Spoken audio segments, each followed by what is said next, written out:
I wiped down the last table at Joe's Cafe, glancing at the clock that ticked steadily towards my freedom for the night.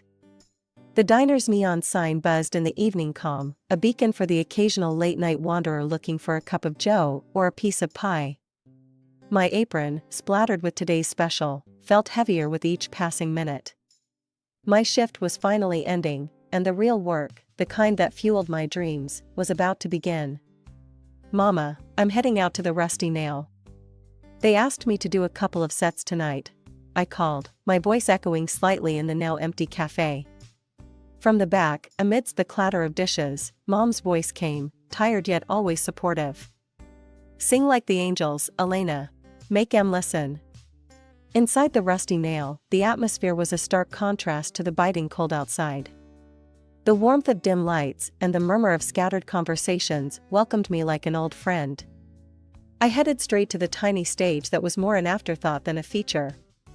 The owner, a burly man with a smile that could light up the room, gave me a nod. "Got a good crowd tonight, Luna. Some big shot producers amongst 'em. Make it count." Luna. The name still felt new, but Mr. Carter, the producer who'd taken a chance on me a few days back, insisted it was sonorous and memorable. He was in the crowd tonight, his sharp eyes missing nothing. The set started off with some of my favorites, the notes of each song weaving through the smoky air, creating a tapestry of sound that seemed to hold the room in a trance. I poured every ounce of my soul into the lyrics, each word a testament to the years of dreaming and striving. Halfway through a particularly heartfelt ballad, I caught Mr. Carter's eye. He was nodding slightly, the ghost of a smile playing on his lips. After my set, I made my way to his table, my heart pounding not from the singing but from what this conversation could mean. "Elena, you were phenomenal," Mr. Carter said, his voice smooth like aged whiskey. "That voice of yours needs bigger stages." I blushed, tucking a loose strand of hair behind my ear. "Thank you, Mr. Carter. I'm just glad to have the gigs." He slid a card across the table. "I want you to join a course at my vocal school. Sharpen those raw edges. And then, who knows? Maybe open for some big names?" As I walked home later, under the speckled canvas of the night sky, every step felt lighter. I was going to work harder, shine brighter. Mr. Carter believed in Luna, but more importantly, I believed in myself. Ever since Mr. Carter roped me into this whirlwind of vocal drills and endless rehearsals, my life's been nothing short of a mad dash from one microphone to the next. The vocal school was tougher than anything I'd ever faced. Every day was a grind, but every note I belted out made me feel like I was inching closer to something big, something life-changing. "Elena, you're flat on the high C. Again. Focus," barked Mr. Jennings, the vocal coach who had a way of making you feel like you were back in grade school. "Sorry, I got it this time. Just, give me a sec," I replied, wiping the sweat from my brow and squaring my shoulders. "Take 5, everyone. But not you, Luna. Let's get this right," he commanded, not even looking up from his clipboard. As everyone else scattered toward the break room, I took a deep breath and prepared myself for another go. Mr. Jennings played the piano keys, giving me the cue. Hold it, there. That's it, Luna. Why can't you hit it like that every time?" he said, a rare smile breaking through his usually stern demeanor. "Just needed to warm up, I guess," I shot back with a grin, feeling a mix of relief and pride swelling inside me. Back in the break room, a couple of other students were huddled around a table, their eyes glued to their phones. "That was some note you hit there, Luna. Bet you could shatter glass with that," joked Alex, a fellow student with a knack for making everyone laugh. "Yeah, well, I'd settle for shattering expectations," I quipped, grabbing a water bottle from the fridge. The conversation turned to the upcoming showcase, where we were all supposed to demonstrate what we'd learned. It was a big deal, with scouts and agents in the audience. Just thinking about it made my stomach do flips. "You ready for the showcase, Luna? Heard some big names might be dropping by," said Alex, his tone turning serious. "Ready as I'll ever be. Just gotta keep my cool and show 'em what I'm made of," I replied, trying to sound more confident than I felt. The day of the showcase arrived faster than a freight train. Backstage, the air was thick with nerves and hairspray. Stepping out onto the stage, the lights blinded me for a moment. I could see shadows of people out in the audience, some shifting in their seats, others silent in anticipation. The music started, and for a moment, everything else faded away. It was just me and the song. I poured every ounce of emotion I had into the lyrics, letting the melody lift me higher and higher until the final note hung in the air like a promise. The applause that followed was deafening. I couldn't help but smile, basking in the sound of it all. As I walked off the stage, Mr. Carter was waiting in the wings, his usual stern expression replaced with something softer, something akin to pride. As I changed back into my regular clothes and prepared to leave, my phone buzzed with a text from Mom. "Heard your showcase went great. So proud of you. Love you." Smiling, I typed back, "Thanks, Mom. Couldn't have gotten here without you. Love you more." Walking out into the night, the air felt different, lighter somehow, as if the evening itself was whispering of bigger stages and brighter lights just on the horizon. Life on the stage was like nothing else, and I was finally living it, big time. Mr. Carter had me opening for names that once felt like they belonged in a different universe. Each concert, each crowd was bigger, louder, more thrilling than the last. Then, at a charity gig decked out with chandeliers and swanky suits, I met David. He was one of those patrons, the kind you know have more money than they know what to do with, but he was different. He actually listened, really listened, when I sang. After my set, we got to talking and something just clicked. "Hey, you really stole the show tonight," he said, his smile easy, his eyes kind. "Thanks, I guess I just tried to give it my all," I replied, trying to sound more casual than I felt. We started seeing each other, and it wasn't long before it turned into something real, something deep. On our 1-year anniversary, he took me to this little secluded spot overlooking the city, got down on one knee, and popped the question. My heart nearly burst out of my chest. "Yes. Of course, yes." I blurted out, before he even finished asking. It was like a fairy tale, at least until the day he decided it was time I met his parents. The nerves I felt performing in front of thousands didn't come close to the anxiety of meeting David's mother. The way she looked me up and down when David introduced me, it was clear she had already formed her opinion before even a hello. "So, Elena, David tells me you're a singer. At restaurants, is it?" Her voice dripped with something colder than disdain. "Yes, Mrs. Westwood. I perform at various venues," I responded, trying to keep my voice steady. David squeezed my hand under the table, a silent plea for me to stay cool. "Well, I suppose we all do what we can with what we're given," she sighed, as if the weight of the world was on her shoulders just thinking about my upbringing. David's father, Mr. Westwood, was a stark contrast. He arrived a few days later from a business trip, and right away, he was warm and engaging. "Elena has quite the voice, Dad. She's opened for some pretty big names." David beamed, proud as could be. "That's fantastic. Music's a tough field. Takes a lot of grit," Mr. Westwood replied, his nod filled with a respect that felt like a balm to the burn Mrs. Westwood had left. But the relief was short-lived. Mrs. Westwood's comments grew sharper, more frequent. "One must wonder how a young lady gets so far in such an industry. Surely not by keeping her virtue intact," she once remarked during a dinner, her words slicing through the air like a knife. I felt my face go hot, my hands clench into fists under the table. "Mr. Carter has been nothing but a mentor to me, Mrs. Westwood."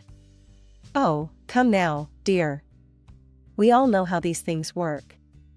A girl without a father figure is often looking for one, isn't she?" She chuckled, as if it was just a bit of harmless fun.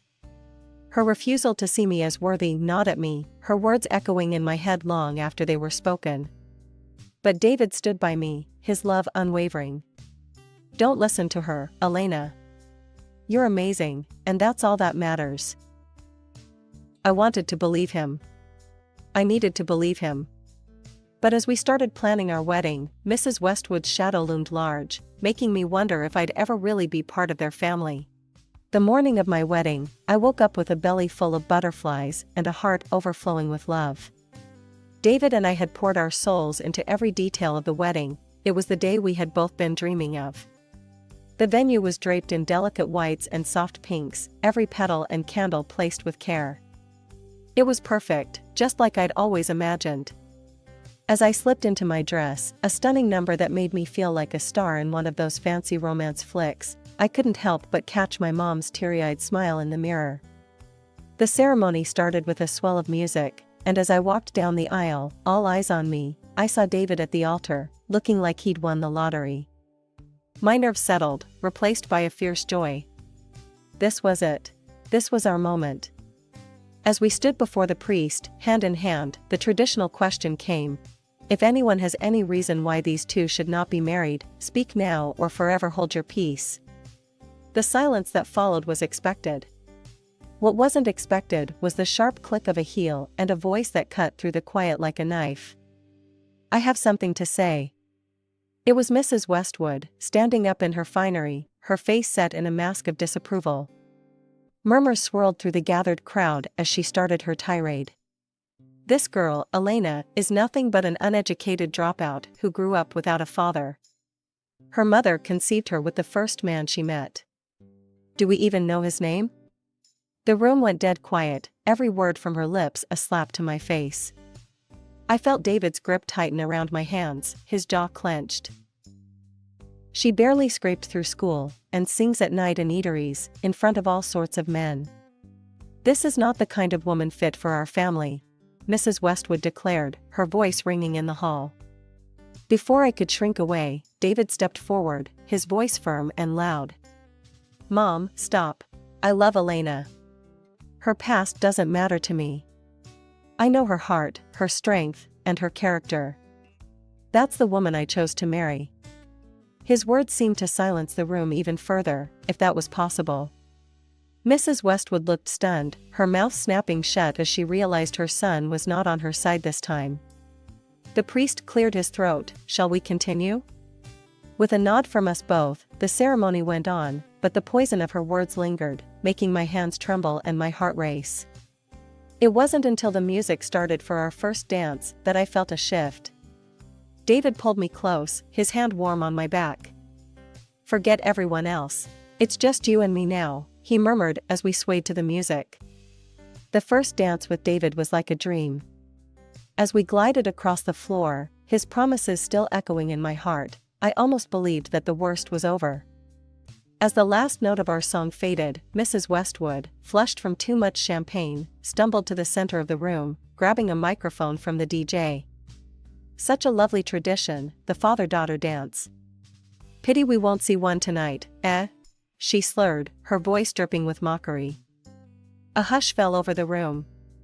I felt every eye on me, the weight of their stares like a blanket of ice. David's grip tightened on my hand, his whisper urgent.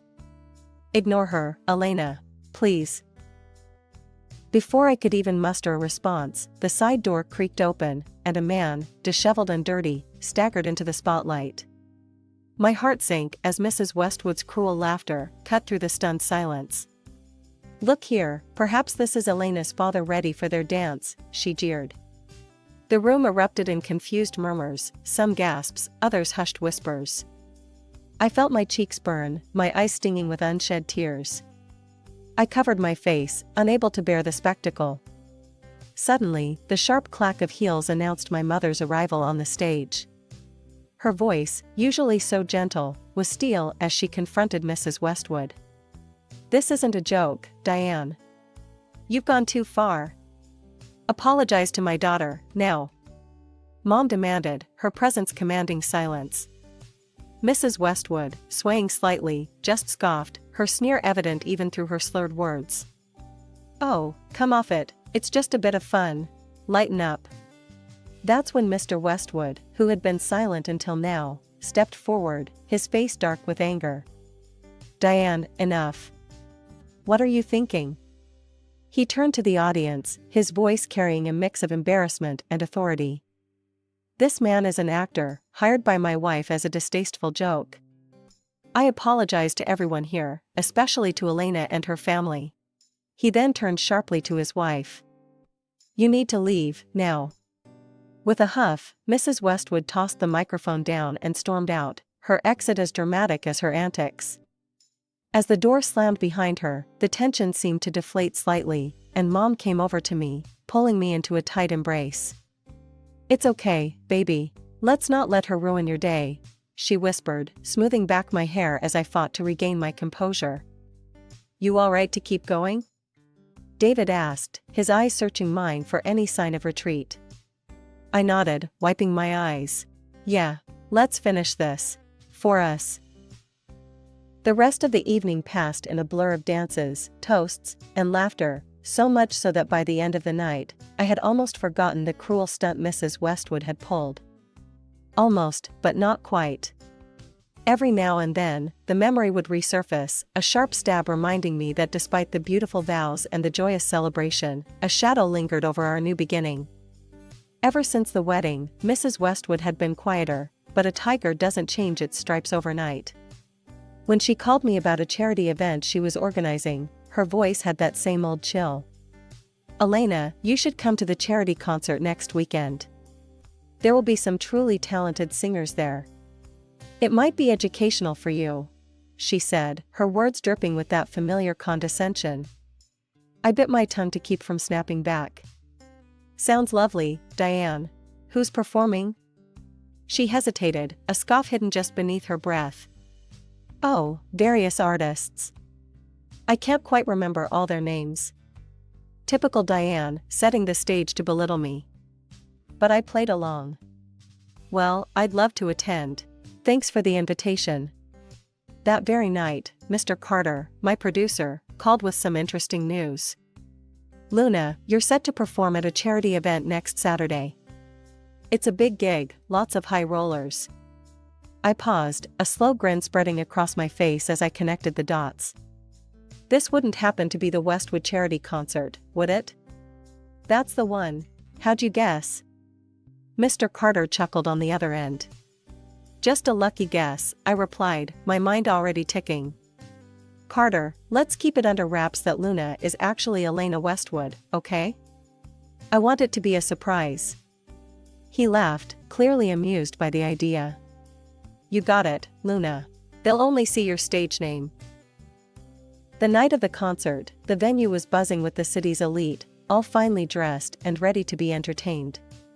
Mrs. Westwood was fluttering around like a peacock, greeting donors and flashing her insincere smiles. As I arrived, hidden behind the stage, I could hear her addressing the crowd. "Thank you all for coming tonight. Your generosity supports a great cause. And now, please welcome the sensational Luna." The crowd clapped politely, some craning their necks to see the rising star Mrs. Westwood had boasted about. I took a deep breath and stepped into the spotlight. The hush that fell was delicious. As the first few notes of the song filled the air, I began to sing, pouring every ounce of my passion into the words. From the corner of my eye, I saw Mrs. Westwood's rigid posture falter. She fumbled with her phone, probably texting Mr. Carter in a panic. When the song ended, the applause was thunderous. I took my bow, my heart soaring as the applause washed over me. It wasn't just a performance, it was a victory. Stepping off stage, I caught snippets of conversations, praises mingled with surprise. "Wasn't that Elena Westwood? Diane's daughter-in-law?" "Yes, the very one. Who would have thought?" Mrs. Westwood cornered me backstage, her face a mask of fury barely contained. "What is this stunt? You embarrassed me in front of all my guests." I met her glare with a calm I didn't feel. "Diane, I was invited to sing. I just did my job. You said yourself you wanted to hear from talented singers." Her lips thinned into a line, and for a moment, I thought she might cause another scene. But she turned on her heel and stormed off instead. After my performance, David and I stood hand in hand, soaking in the success of the evening. My heart was still racing from the thrill of it all, but that high crashed down when Mrs. Westwood took the stage again. Her face twisted with disdain, she grabbed the microphone from the MC. "While the voice may be delightful, let's not forget who we're applauding," she sneered, her voice echoing through the hall. "This famous singer, ladies and gentlemen, is nothing but a bastard born of unknowns, and it's my duty to remind her fans of her true origins." The crowd murmured, the atmosphere thickening with tension. I felt my face drain of color, anger seething within me. Before I could react, my mom stepped onto the stage, elegant and composed, flanked by a man I'd never seen, a bit older than David. "Enough, Diane." Mom's voice was calm, but carried an undeniable edge. "I've had enough of your humiliations toward me and my daughter.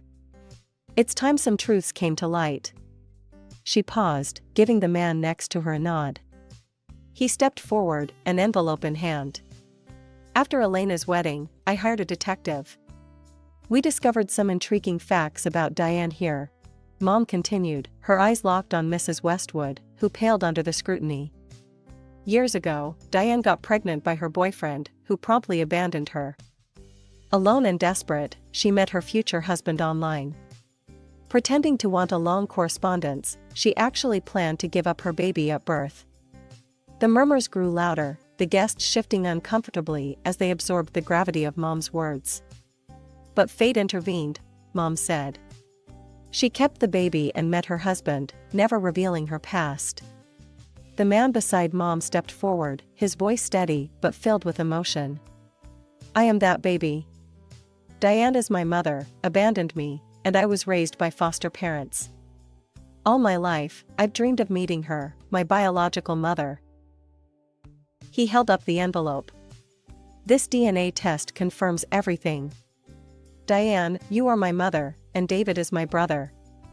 The hall erupted into whispers and gasps.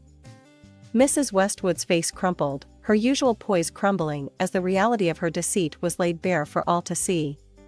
Mr. Westwood, who had been standing off to the side, his expression unreadable, finally spoke, his voice booming over the noise. "I can't believe this, Diane. To think you've lied about something so fundamental. I need time to think about all of this." Mr. Westwood turned and left the hall, his shoulders heavy. The crowd's buzzing grew louder, filled with indignation and shock at the duplicity of Mrs. Westwood.